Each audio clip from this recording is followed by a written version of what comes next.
Welcome to Adobe APAC Live. My name is Flynn and I'm delighted to be your host this afternoon. And I'm joined here by amazing illustrator, Bill Hope. Hello, how's it going? We've got you to come back. Yeah, it's good to be back. It's only been a week. We've never done I've sort missed of... it. Yeah.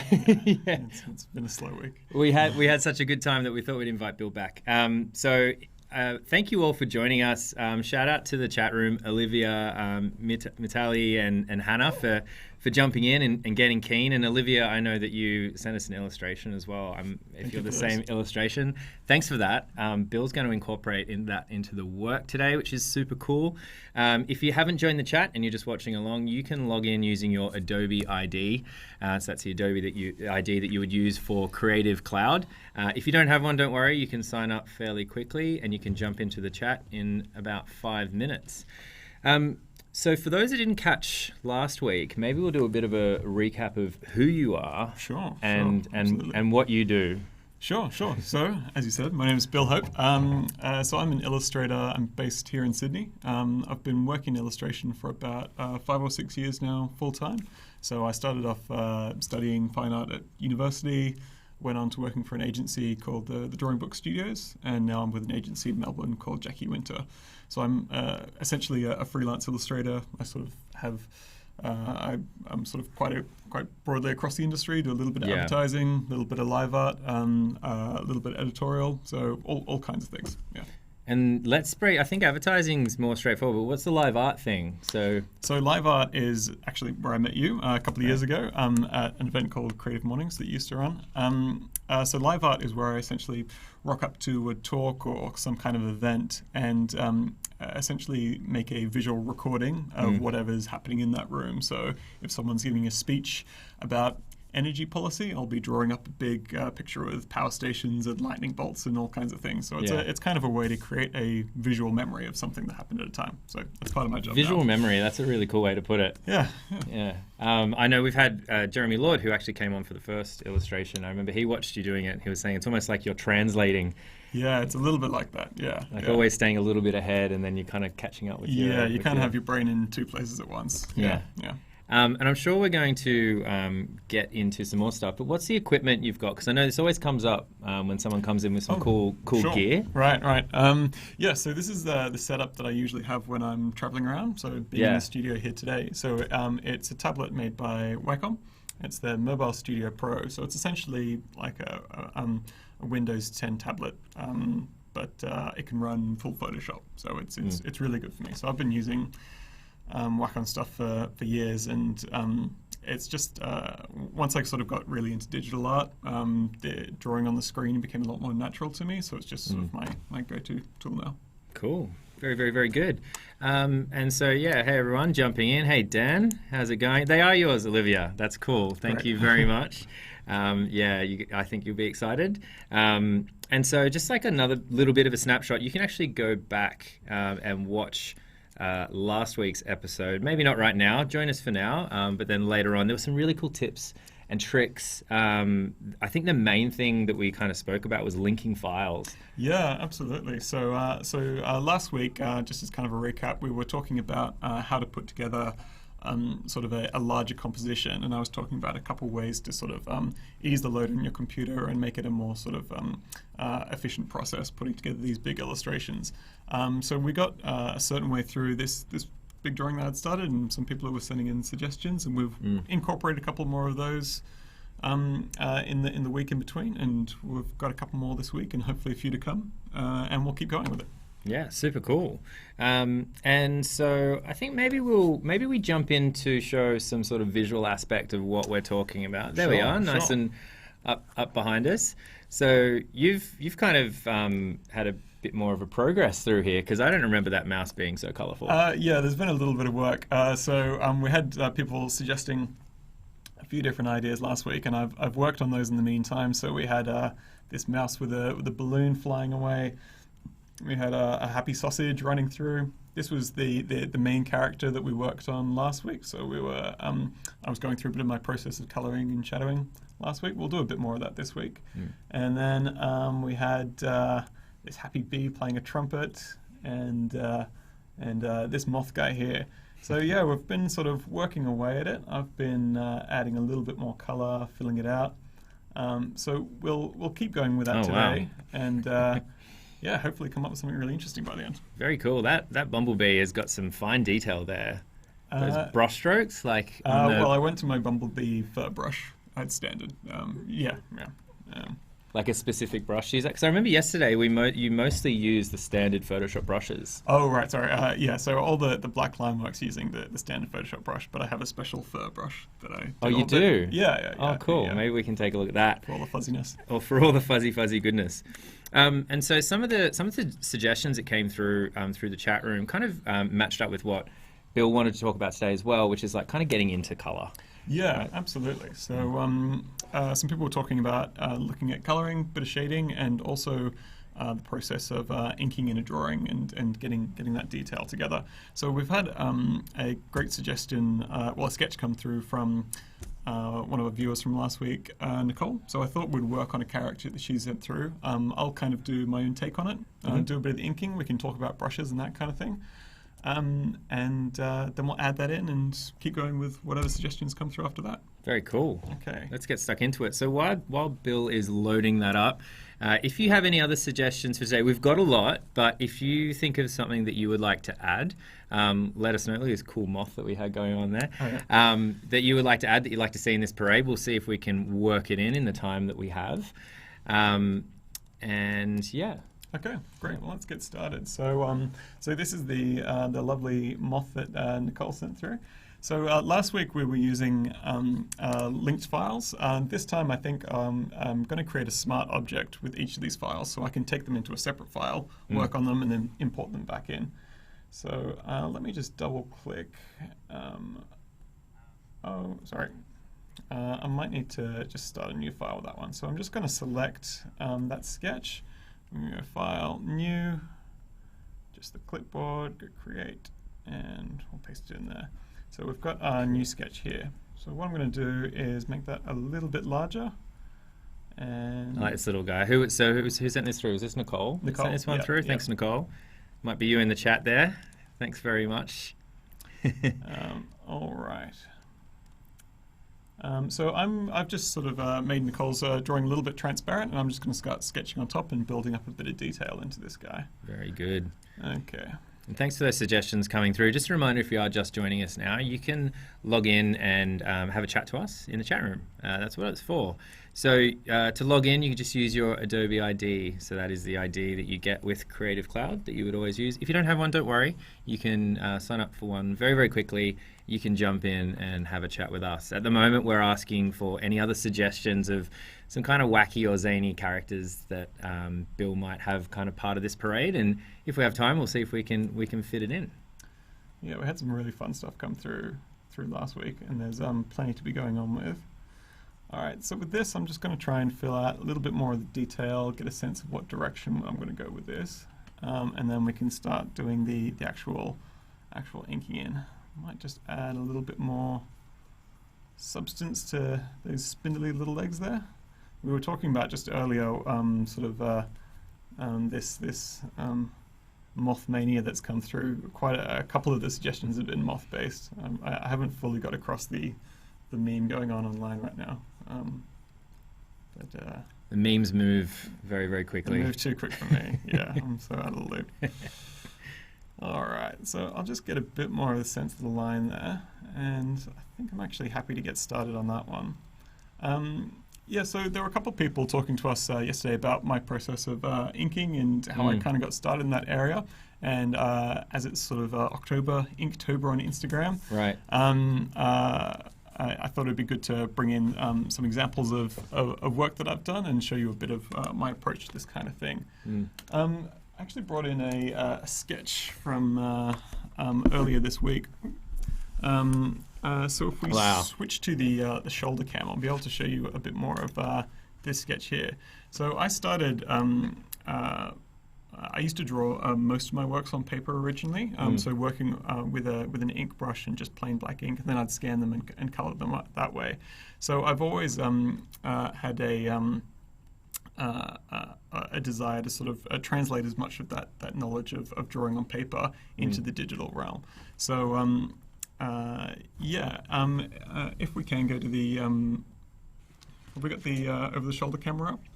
If not, do you have a digital version? I wasn't Yeah, sure I if think you there have was one there. Cool. Yeah, we can switch over. All right, so this might be a good example. Anyway, I brought along some of my tools as well. So a lot of the what I've tried to replicate is what sort of rough tools you can. It's so cool. There's a lot of the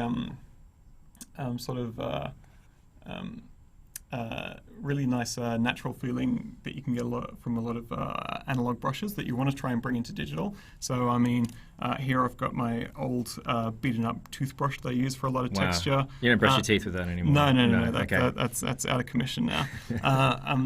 But I might just show you coming down how we can sort of get a few more of those natural feeling textures and elements into the digital realm. Oh wow, because that's super cool. using the standard digital brushes, it can sometimes start to feel a little sort of clinical in a way.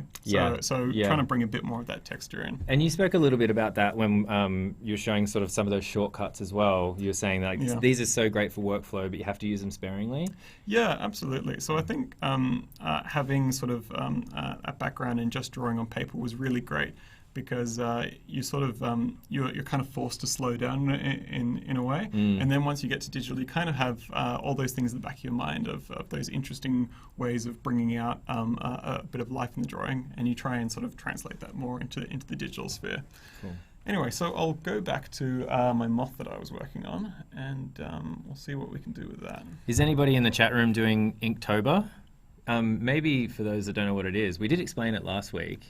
But, I mean, what is Inktober? It's basically a reason for everyone to get out their old brushes and work on paper for a little while. Yeah. So a lot of illustrators, I think, are in my position of wanting to work on paper as much as possible. But because of the time constraints of commercial work, you kind of always are going to digital. So it's kind of an excuse for people to go back and sort of pick up those skills again. Right. So everyone's just... drawing on paper for a month. And some people are doing it one a day and things like that, right? Yeah, I've tried it before, but I can never keep it up. So. Yeah. Okie dokie. So with this one, I might just show you some of the more interesting brushes, and then going back to this one, I'll just use a standard brush. So I mean, there's lots of really fantastic kinds of textured brushes that you can use to get all kinds of different interesting effects. Wow. So this is a really rough kind of sketchy one that I like to use. And I mean, it's not a very exact kind of tool, but so much of the fun of it is letting that imperfection come out. So roughly going over it, you can really get a sense of a natural brush. Adobe actually has a great offering. They worked with a guy called Kyle Webster, I think. Kyle Webster, yeah. If you go to your brushes tab, you can, there's a little link here that is get more brushes. And this guy, Kyle Webster, is an illustrator from New York who's made an amazing selection of, I think, about 1,000 natural brushes that you can use. And there's some really fantastic ones. So if I scroll down through my giant library of brushes, you can find some really, really beautiful natural feeling brushes there to work with digitally. And that's just a really great resource you can kind of try and have it both ways. You can have that rough, beautiful texture, but all the manipulation skills of working digitally. Super cool. And as we go through, we've got a couple of questions. Sure. Like Olivia was saying, I'm assuming in regards to Inktober that she's not doing it at the moment, but is it too late to start?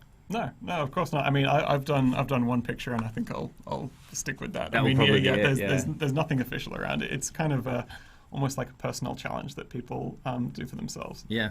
So you can start any time. There's no rules with that. I think to get like a bit of a reference as well, Olivia, you can just use Instagram or any sort of social media and just look for the hashtag, right? Inktober. Yeah, absolutely. And you'll get so much inspiration in there. We had a bit of a look at it before the show. Thanks for these suggestions as well, Jenny. These are some pretty cool suggestions. We'll bring them up once we sort of get through a little bit. I like that everyone's being very positive. We're being very positive, very Australian. We've got a couple of little bits of memery happening as well, which is pretty cool. Okay, fantastic. All right, so I'm just using the standard Photoshop brush here. When I'm doing something that has a lot of color, I like to use quite a minimal kind of line. There's no real right and wrong when it comes to inking. It's sort of what fits your personal style. But I just really like something that it's quite sort of pared back, so I can let the color do most of the work. When I'm doing this kind of inking, for me the line is kind of just a almost like a restraining force on the color. It's something that just keeps it in order. So I'm going to work on these kind of funny ear antler kind of guys here. Trying to work nice and quick through this. A tool that a lot of people use for this kind of inking is the smoothing function up the top here, which is a way of sort of you can dial that up to really take all the little bumps and quirks out of your line. It's a tool that I do really like, but I worry sometimes it takes a little bit of the character out of this kind of line drawing. So most of the time I'll have it just sort of selected off. All right, so working in a little light bulb for this ink character here. So after we've got through this initial line work on the moth, I'm going to show you a set of tools for masking off layers.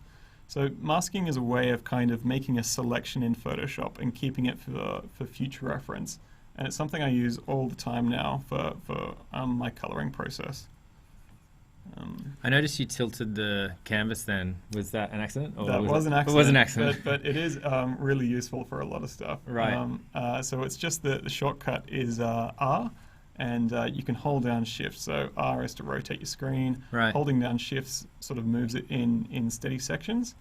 And it's really useful for just getting a good angle on things. Because I know I've noticed some illustrators might turn the paper like as they're going to kind of do certain lines. Do you do that when you're drawing, just sort of sketching out? No, I saw this great illustrator who's with Jackie Winter called Guy Shield, and he works on these huge, beautiful ink illustrations, and he'll be moving this giant piece of paper around on a big illustration board as he's working. And I just never thought of it before. No, I always have everything that I work on sticky tape to my illustration board so it doesn't move around at all. But no, it's definitely something that people do. All right, this is coming along okay. I might just put this guy's wings in, and then we'll be able to start coloring him in properly. He's so happy. This is like a horse with a carrot on a stick, but he's just holding it himself. Yeah, just sort of leading himself along. All right. I just had one more coming out here.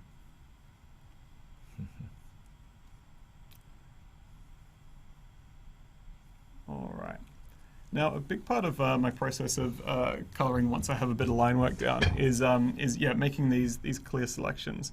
So something I like to do is try and, if you imagine the outside line work on the image, I kind of want it to be all closed off so I can make a clean selection around the image. Right. That makes sense. So I've just made a selection here. I can use my shortcut Q to make a quick selection and see what is being captured by that. And if you look in here and just down here, you can see these little gaps that I've missed. So if I go back out of that. And you can tell that because it's not solid, so it hasn't just kind of traced around, filled in all of the elements. Yeah, that's right. Okay. That's right. So let's try that again. And yeah, looks like a good. Looks good. Good solid mask.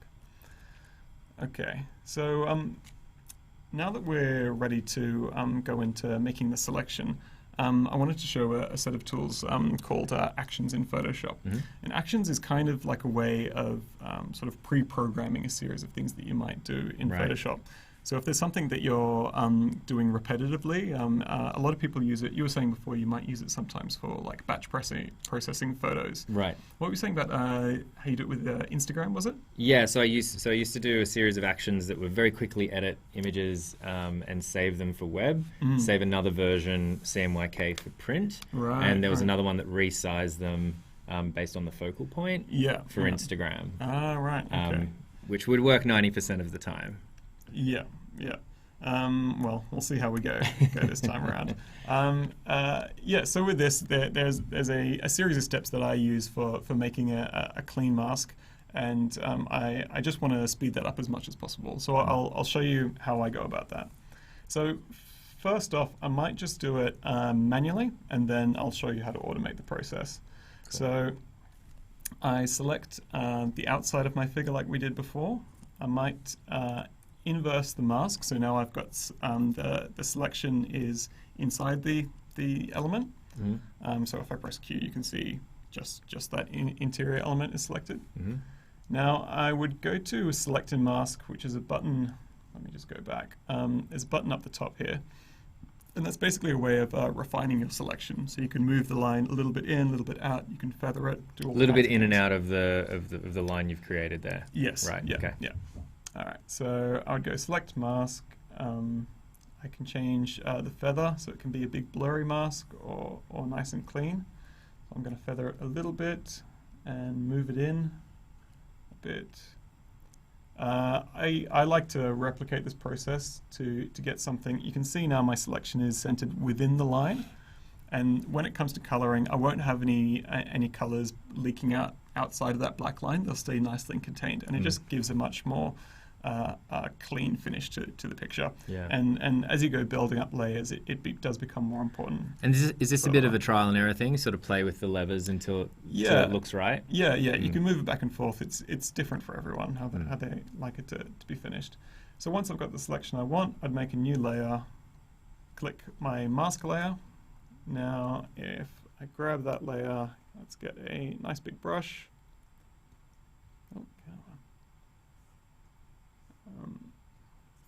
Now I should just be able to paint within my layer there, and it's a really quick way to color in.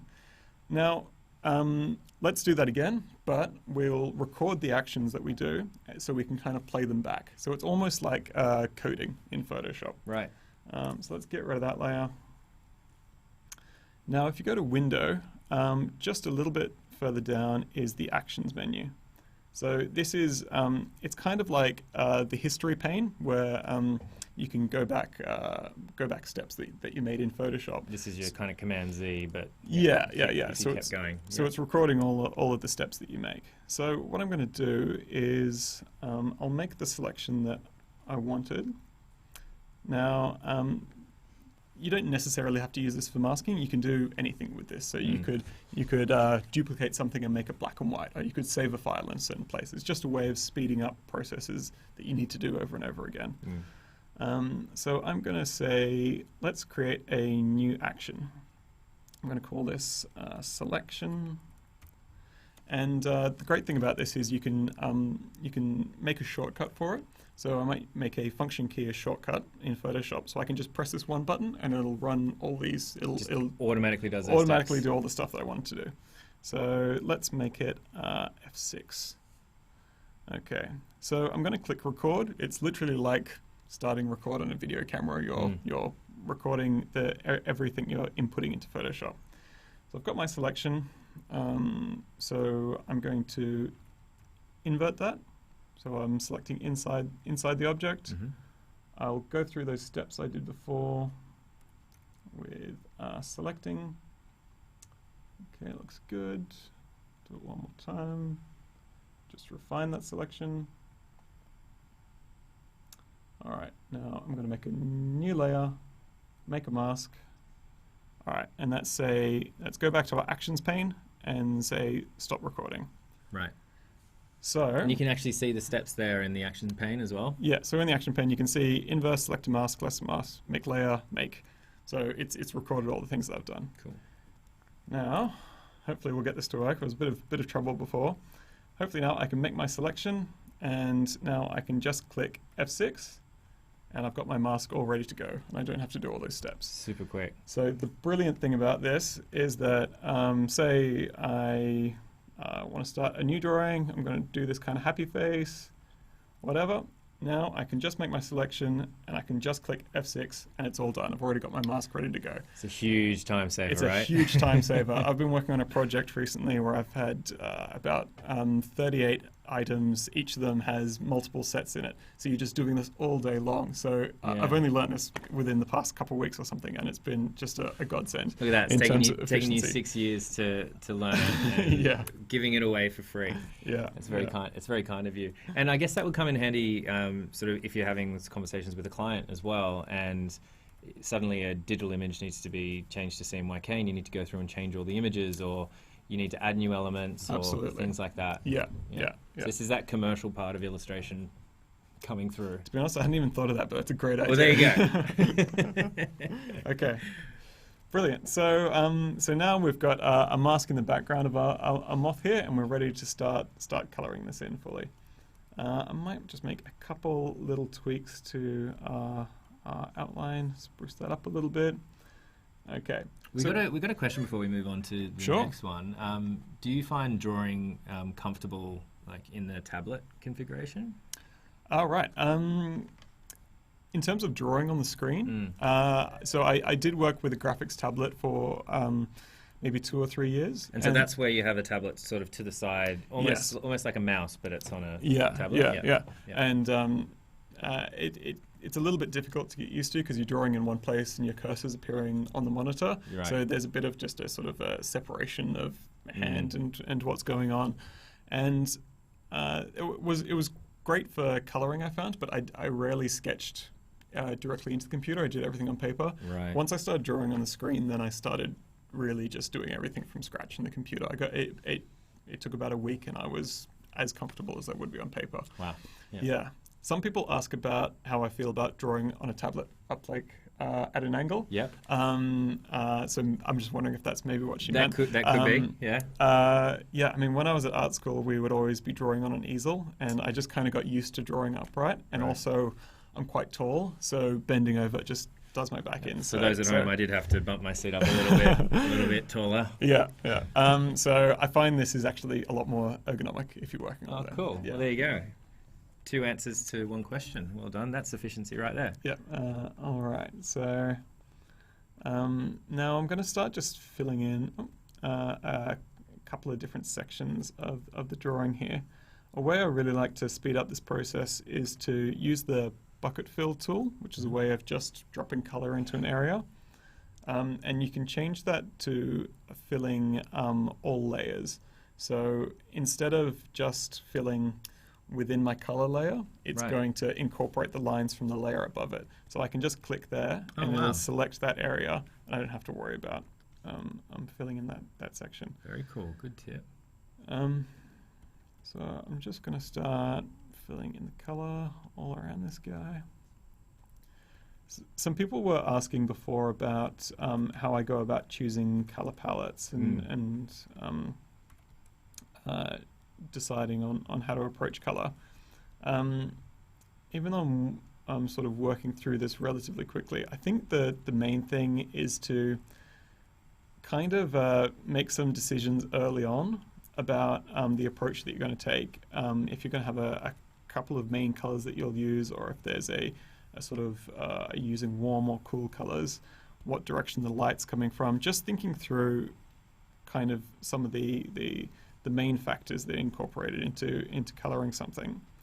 And once you've decided on those early on, sort of sticking to the script in a way.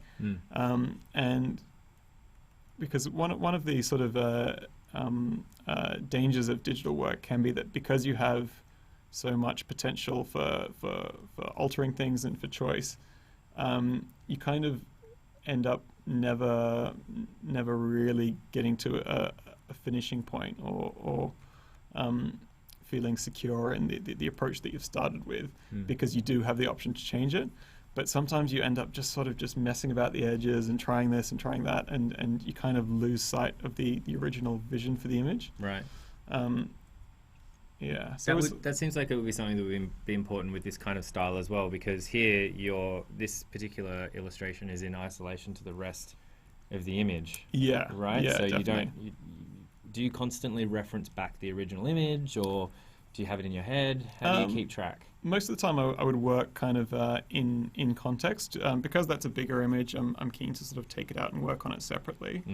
What I might do though is I might drop the whole thing in so we can do the shading in context, because that is really important to know where the light in the whole image is coming from. Right. Before you start doing much of that shading. All right. So.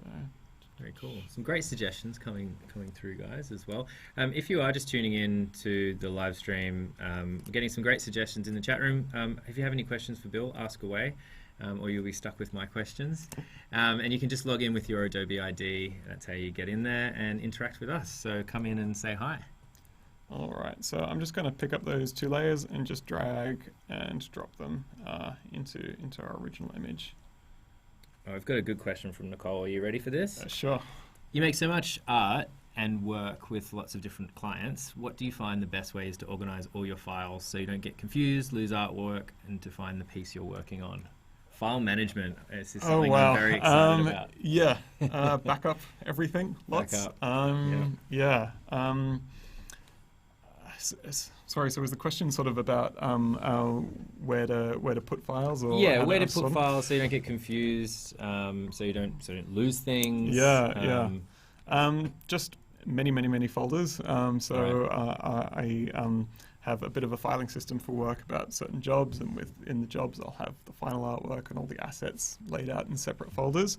The big thing that I've learnt recently is about Photoshop libraries. So that's a way of storing assets within Photoshop so you can access them quickly. Yeah. So something I've started doing is when I start a job, so like this one that I'm working on now, where I've got these 38 images to work on that are all on a similar kind of theme. I know there's certain things that are come up. So I know certain color swatches are going to come up. I know certain textures are going to come up. I know a certain kind of shadow will come up. So I'll start building a library from the start of the job of all these elements. So when I'm working across a large series of files, I have all that ready to go. So I can just be dragging and dropping elements into the file. So I get a much better consistency and much more efficient. And I know that it's all there at the same time. So Photoshop libraries. There you go. Look it up. It's really good. Great question. Thanks, Nicole. Okay, so we've dropped our moth character into the larger composition. Now with something like this, even when I'm thinking sort of in the earlier sketching stage, I want to make a decision about where the light's coming from, because that's going to affect decisions throughout the rest. It'll end up coming into composition, color, layout, all that kind of stuff. The light is something that it just affects everything, so it's good to decide on early on. So I've got kind of a soft yellow light coming from the left-hand direction in on this picture, and you can sort of pick that up in the way I've shaded some of the buildings here. So when I start working on this moth, I want to sort of keep that in mind and be shading in the context of the rest of the image. So if I take old mate here, might move this guy out of the way a little bit, and we'll start shading. So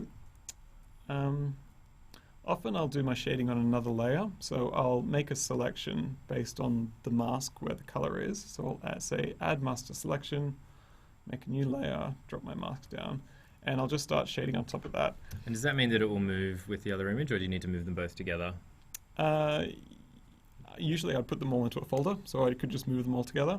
But yeah, you would have to select multiple layers. Right. So often I will sort of shade in separate sections. And so say we've got this nice sort of furry kind of rough around there. I'll make a mask just for that section. And then, like I was talking about before, I used to shade by just selecting a black brush and then dropping the opacity down to 26 or something, and just getting a bit of shade like that, and then kind of building up on top of that shade.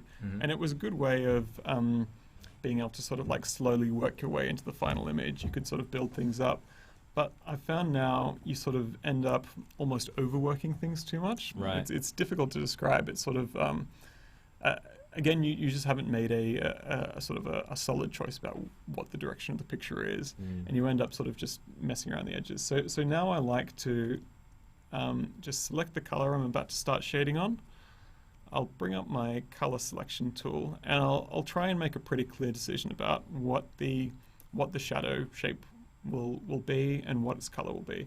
Cool. So I'm going to bring it down to about there, and I'll use 100% brush. I'll select a slightly softer brush there, and just start brushing in. And even if it's a bit rough to start off, I've kind of made the decision of what the level of shade on the character is, and if I follow that through the rest of the image, I should end up with a good result. I might cut back into that a little bit. So you just kind of inverse the color there, going back to the original background to kind of work it back in? Yeah. I'm just using the option tool to pick up on colors, and that's a great way to sort of build up tone, is to say that's about a mid-tone there. I'm going to select that mid-tone. Oh. Sorry, I have no idea what I just did.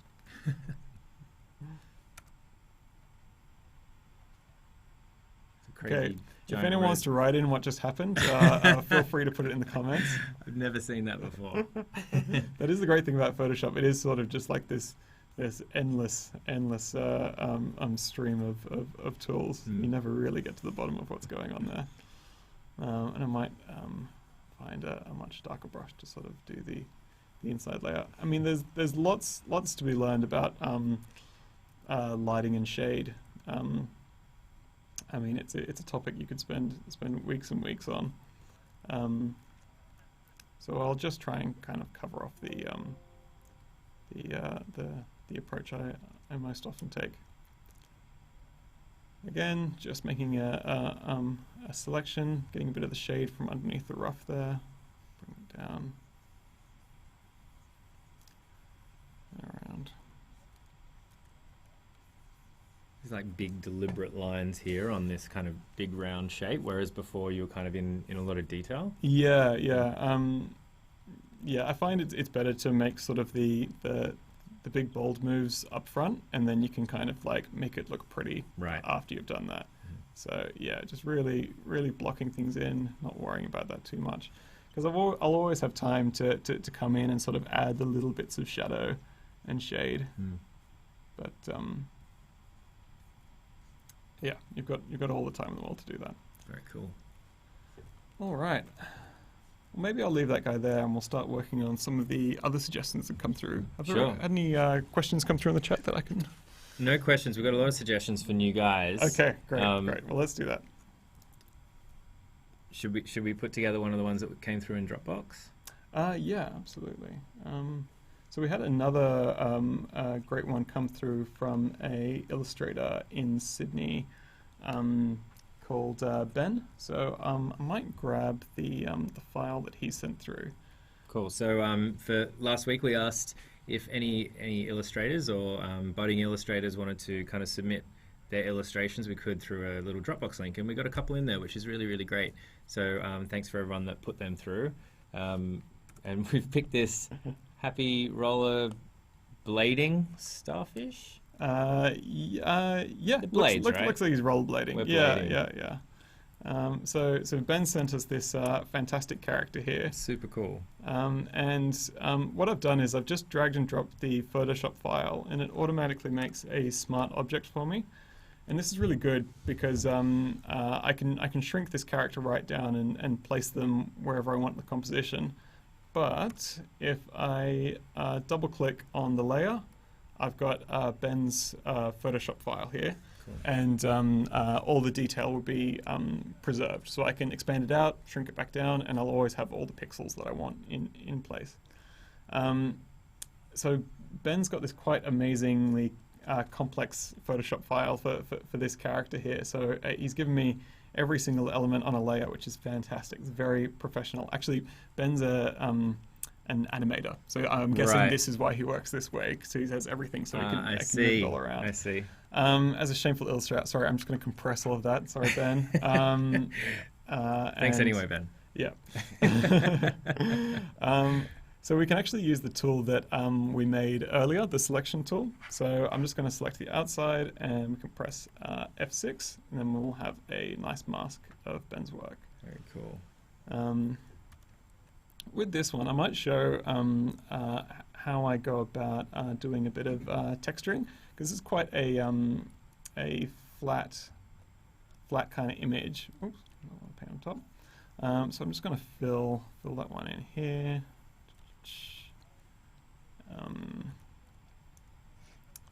Let's do these little boots in white. So happy. Yeah. So for something like this, we've got quite a graphic line coming through. So I don't want to sort of bend over backwards to try and make it look super three-dimensional, because the graphic line kind of flattens the image a little bit, which is a really nice effect, and I think it works well with texture. So I'm just going to go through and add a little bit of color to all this. So I'm really quickly selecting my colors and then just dropping them. And you can see I've got all layers selected on my bucket brush, which is why I can just bang them in there. So again, I'm going to select that color that I want to work on. I'll make a new mask out of that. Now I might go back to the Photoshop brushes that I was talking about before, the ones from Kyle. There's some really interesting ones in there that you can work with on this kind of image. So I'm looking for something that's got a really rough textured kind of vibe.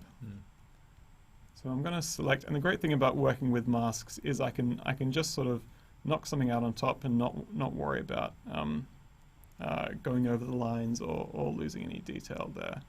So I might add a bit of that texture there. I've got a sort of dotty brush here. Might add a bit more of that in. It's almost like a sort of cheese-based star that we're working with.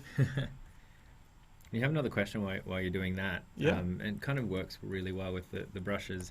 Are there any sites or channels or other artists that you might go to help you learn or discover new Photoshop tools? I mean, you mentioned Carl T. Webb, so that's right in the Photoshop app. But are there any like third-party places that you might regularly visit or follow? There's in terms of brushes and textures, there's a great website which is creatively named Good Textures, which has lots of free-to-use great textures. Right. Another really good website is one by a guy, I think he's an Australian, he might be living overseas now, but it's called True Grit Textures, I think. And that's a fantastic place for brushes and textures. A lot of artists will release their own brush packs. So there's a great Sydney illustrator called Chris Wall, and you can just go to his website and download all his brushes. Wow. And a lot of people have been really good about, I mean, there's lots of places you can pay for brushes, but a lot of artists have been amazing about giving them away for free. And honestly, a lot of these brush packs have 200 brushes in them, so you're really sort of spoiled for choice about how to go about that. All right, cool. In terms of learning new things, to be honest, I've mainly sort of just picked stuff up along as I go. If I get really stuck on something that I know I can do but don't quite know around, I mean, there's always just YouTube. That's been an amazing place to learn. But also just doing some courses. I recently did a great course at a place called the Production Art Department in Chippendale, which is a sort of a graphic, it's not graphic design, it's more sort of people going into concept art. It's a school there. And I was learning from a guy called Ev Shippard, and he was he does concept art for film. Right. And it was so great learning someone else's discipline. It wasn't traditional commercial illustration, it was how someone took a more painterly approach to Photoshop. And learning from someone who did something radically different from me was fantastic, because there's so many tools that I wouldn't have otherwise thought of that would come up, and all kinds of different approaches, which were really interesting. Oh, that's great. So good idea to get out of your comfort zone once in a while. Yeah, absolutely. Very cool. All right, so we've coloured in Ben's little character there. Do we have any suggestions that we could sketch out from scratch, maybe? Sure. Super Happy Watermelon running with dynamite. Super. Okay. Sure. That's probably enough. Is there anything else? Yeah, there's a couple. So large ears of Bilby flapping like wings. What else we got? Super Happy Watermelon was in there twice. Well done, Daniel. You're very keen. We might have to make that happen for you. Bill be wearing a red and white striped waistcoat with a stethoscope and possibly a doctor's bag. Okay. I feel like these people know your style like really well. Like I can see that. I can see that happening for sure. Yeah. All right. So I've decided I'm gonna make a swipe at the Super Happy Watermelon holding a stick of dynamite. I don't know. I feel like it's overly conventional to be carrying one stick of dynamite. I think they're more traditionally in a pack. So the unicorn, Terry. We will try to get to that because you did suggest that last week. So we'll do our best to get to that one as well. Oh, the unicorn with with donuts on the head. We were talking about that off air. So that's definitely a favourite suggestion that we've had come through. It's a brilliant So concept. we'll see if we can make that happen in the next 15 minutes. No pressure, Bill. Okay, no worries. I'll do what I can. Yeah. So. Will we share this as well? We could probably share this on your Instagram or something. Oh yeah, I'll put it up on Instagram, or maybe we could find a way to put out maybe I'll put the full size file up on my website if people want to grab a copy. Oh, that's awesome. That's great. So we'll make sure we share that in the chat room as well. And if you're watching the replay, head to Adobe APAC Live, and we'll put a little link down in the chat room so people can find Bill and check out the final artwork and where it ended up. It's a lot of big happy faces. Yeah. I'm liking this is such a positive chat room. You guys are the best. Lots of happy things. Yeah, I kind of, I'm sure a lot of it comes from a lot of the live drawing stuff. You're sort of asked to draw at a million miles per minute. Yeah, you want to try and sort of keep it positive as well. But with a lot of the live drawing stuff, I'm often projected on a screen the whole time. So you kind of constantly, like now, on screen. So you don't want to sort of like spend time refining the edges of this little piece of dynamite or something like that. You feel like you got to keep it interesting the whole time. Right. But it's a good bit of exercise, and often you find at these kind of things. I mean, I don't want to shock you, but I've never drawn a happy watermelon holding a piece of dynamite before. Yeah, now you have. So it is a great way to sort of get out of my comfort zone, experiment a little. So again, I just hit the F6, get my mask going, sped things up quite a bit. And that was that shortcut. That was a shortcut that we made, so it's coming back. And with a lot of, it's a good lesson for a lot of things in Photoshop, that there are quite a few things like setting up the libraries, like getting the actions going, that just take that little bit of effort up front, but pay off quite a lot as you go on. And that action is something that you can apply to other projects? Yeah, absolutely. It sort of just stays logged in on your Photoshop. You can always edit it later on, delete it, whatever.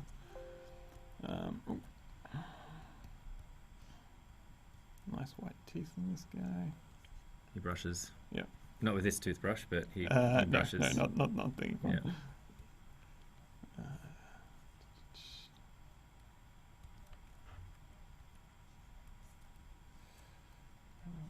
Super happy. So you don't need to reference this one.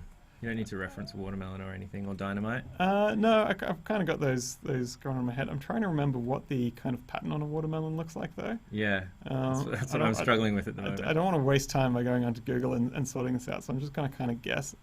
I think, how's this? Oh, that seems pretty good to me. Is that feeling in the right direction? What do you guys think? I think it's pretty great. All right, so I'm just going to grab a nice dark brush, bring down my opacity.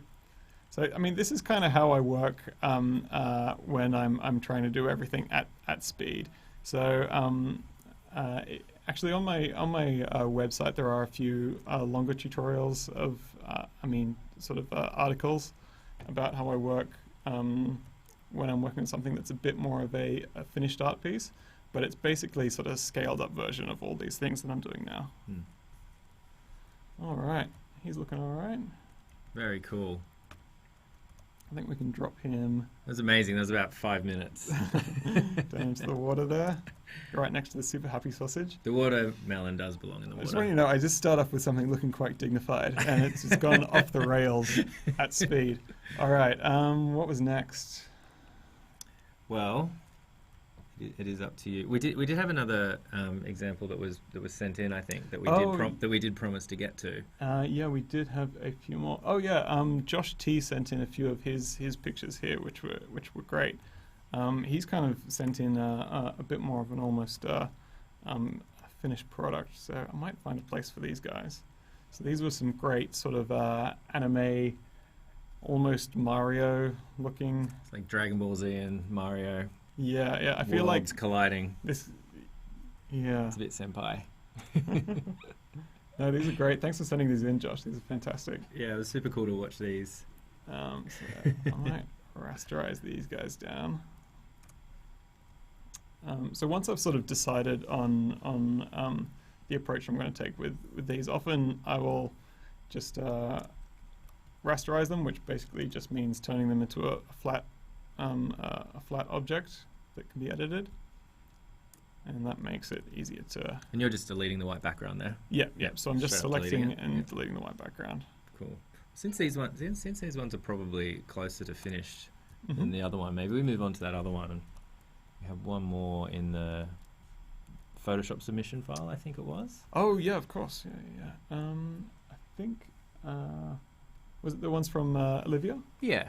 Brilliant. Yeah. So we had a couple of great characters from Olivia. So it's really cool. These are looking really nice. I might leave on that one there, but with this one, maybe I can do a little bit of work over the top and see if we can bring this pig character to a bit more of a finish. Go into like a Bill style. Yeah. So I'll do sort of my take on this this great background. So we've kind of got this nice looking French pig, I think. Little beret. Yeah. Very cute looking. Might see if I can go for sort of maximum cuteness in the eyes. You gave it a bit of an eyelash there. Yeah, there was a little bit there, but a little kick. Boosting it up a little bit.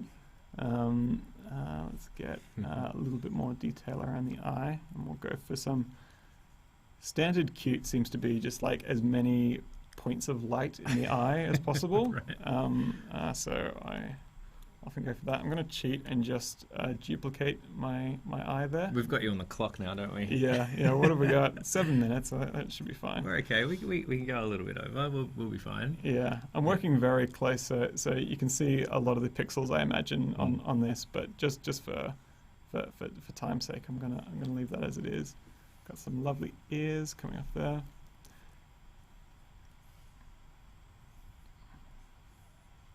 It's a great pig. I like that you've got the ears a little bit different, a little bit of character. It's not just perfectly symmetrical. Which I think is especially if you're going to do something like it's amazing how good the eye is at picking up symmetry. That you can kind of get away with one element like the eyes, but the more you start doing it, it starts to just look.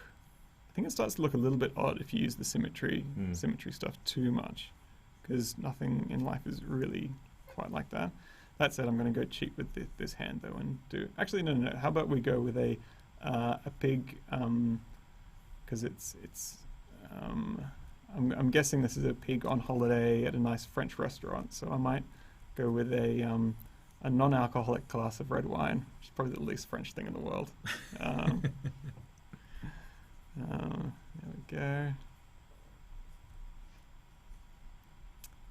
It's a French pig on holiday in Bath, right? Because that's where we are. Yeah. For context, this drawing was inspired by a trip to Bath. Might put some. Actually, no, there should be more like pig trotters, I guess. Pigs have this funny kind of bow leg kind of thing. And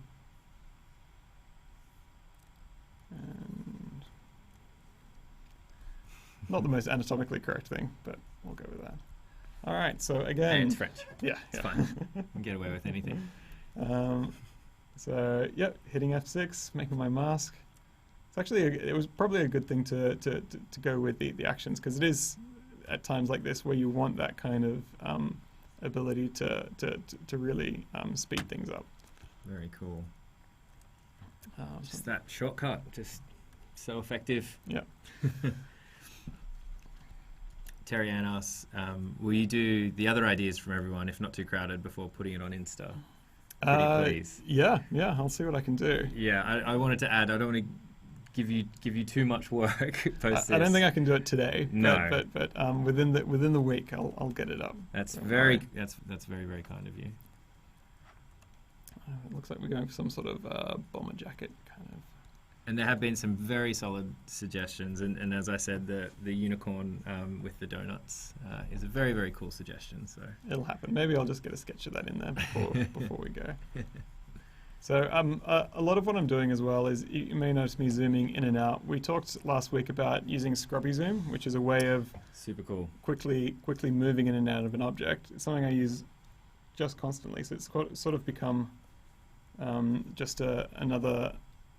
I don't know. I don't really think about it now. It's become very instinctive using some of these tools to really speed things up. I've also used the express keys on the pen and pre-programmed some actions into that. So that's something you can do with. So those are you have two buttons on the tip of the Wacom pen. Yes. There, yeah. And you can program them to do essentially whatever you want. Yeah. I mean, it's one of those things. Once you learn a bit of the capability, you can kind of build on and on it. So with this, you can pre-program your shortcuts in Photoshop by just going Edit, Keyboard Shortcuts, and you can program all of your own ones there. So I've pre-programmed one for the color selection tool. You're going deep. And then I've programmed that into the pen. And if you wanted, you could pre-program an action and then put it into the pen. So you could click a button on your pen and make a bunch of things happen. Wow. Which is really cool. Yeah. All right, so let's quickly get this guy. And if you do make a mistake, you can always restore default, guys. So don't be too scared about poking around. But if everything starts being a bit weird, you can always just go back to factory.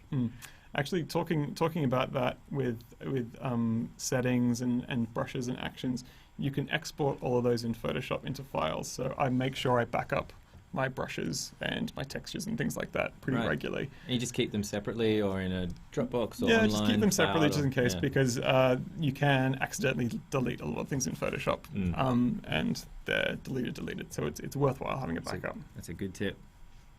All right, guys are looking ready to roll. So it's a pretty fun party.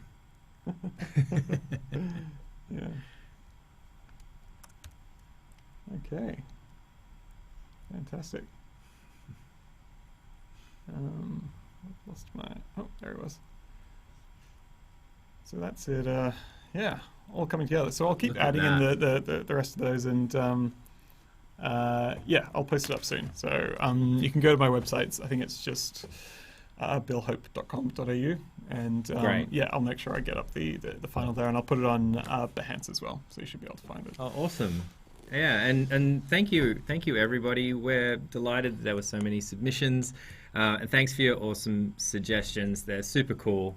Yeah. Sorry if it was a bit of a whirlwind on this one, just trying to knock through a bunch of stuff. We put you to work on this one. No, it was good. But if there's anything that I glossed over, feel free to contact me on Instagram or however. I'm out there on the internet. Oh, it's very kind of you. And yeah, come through with any questions. We didn't do it last week, so maybe we'll do it this way. Is there any kind of parting advice, like general advice for aspiring illustrators, perhaps, or even more generally, just aspiring creatives? Yeah. Putting you on the spot a bit. Yeah, I mean, for illustrators, my go-to piece of advice for everything is do life drawing classes. Just everyone should be doing that. In terms of just, I don't know, I had someone message me on Instagram the other day asking, they were saying that he'd been experiencing a bit of burnout and they were 14 years old.